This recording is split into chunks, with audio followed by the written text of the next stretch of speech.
And I just always knew that if I just kept my focus and kept my faith in God, that anything was possible.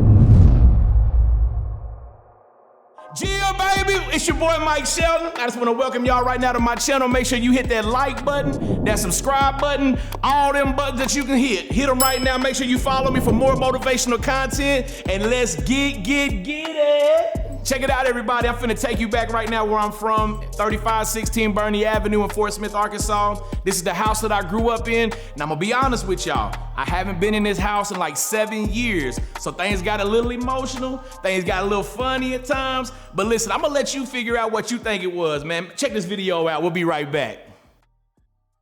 Mike Shelton, we're right here live right now in Fort Smith, Arkansas, where it all began, 3516 Bernie Avenue. We actually own this house now, my wife and I do, and I haven't been in this house in years. To be honest, last time I was here, my grandmother was alive, and so it's just, I mean, it's been years. It's been like 5 or 6 years since I probably stepped foot in this house, and so it's kind of crazy to see it like it is now, you know what I mean? But, you know, that's life. It's crazy, bro. Like, it's just, like I say, you know, you got poor, but then you got like hood poor, and that was us. Like, we used to come out here every second of the month because the food stamp man would come in, the mailman with the money, the food stamp money. We would get it. My mom would say, hey, go out there so don't nobody rob them, so that way we get our food stamps. You know, like, not to get all emotional or nothing, but it's like, when you look at this house, to a lot of people, it ain't nothing, but to us, it's all we had. And there's like 12 of us here at one point.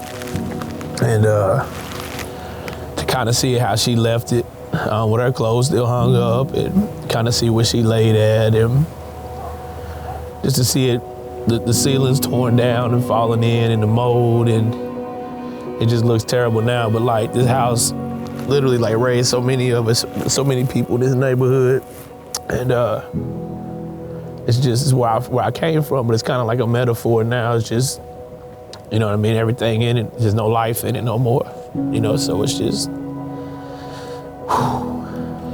Yeah, I think the biggest thing is not allowing your past or your present to define you. You know what I mean? Like, whatever it is you want to be in life, whatever it is you want to attain, whatever that dream is in your life, whatever it is, those gifts, those talents that you have, that it doesn't matter where you're from or where your current state is, that God will use that, and he can use that to promote you and not to kill you with it. You know what I mean? And so for me, like, I grew up in this house. My mom had me when she was like 15 and a half, 16 years old, at the oldest. And I never knew who my father was. You know what I mean? My mom had my brother Josh by the time that she was 18, she was young. And I mean, like I say, we had nothing, but we had everything at the same time. We had each other.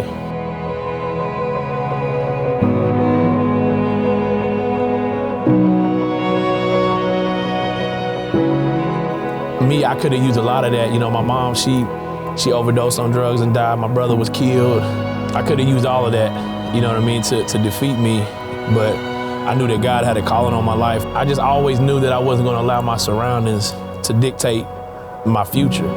You know, I always knew that there was something bigger than just doing drugs, being gang affiliated, selling drugs and going in and out of prison and all that type of stuff. And I just always knew that if I just kept my focus and kept my faith in God, that anything was possible. So I guess my message would be like to anybody that you may not be where you want to be at in life, or you may come from a terrible upbringing or surrounding or whatever the case may be, that don't give up, keep going. Don't let your present circumstances and all that to dictate where you're trying to go and to keep you to where you're at, because at the end of the day, like, if you can dream and if your brain can produce the thoughts, then you can do it. So I'm living proof of that. We just getting started. My testimony that God has given me, he's gonna use it to inspire the world. And he'll use you to do what it is he called you to do. Yeah, I got so many emotions and so many thoughts going in my mind. Like I said, I just standing on this porch. Like, I used to train my bike. My bike used to get stolen on this porch. You know what I'm saying? So it's just like, you just kind of relive all kinds of stuff when you come back to where you're from, you know what I mean? And it just kind of reminds me how far I came to, though. You know, like, I think the worst thing that ever happened to me has already happened, so it's like, it's only up from here. As crazy as that sounds, like, this is the worst thing that ever happened to me. So so that's why I'm saying, like, if I ever fell off, I know I can do it again. Like, I'm not afraid. Like, I'm not afraid. That's what's crazy. Like I said here, and I realized I'm not afraid of failure. Because in a lot of people's eyes, I already failed being born into this. But I overcame it, though. This right here is my trampoline. This address. This right here didn't defeat me. This right here, God used this as a trampoline. 3516 Bernie Avenue was my trampoline to get me to jump high and to see it. And then not only to see it, but to jump into it and walk it and live it, and to show other people, like, hey, your circumstance you in right now, that's a trampoline. That ain't a grave. That's a launching pad. That ain't a grave.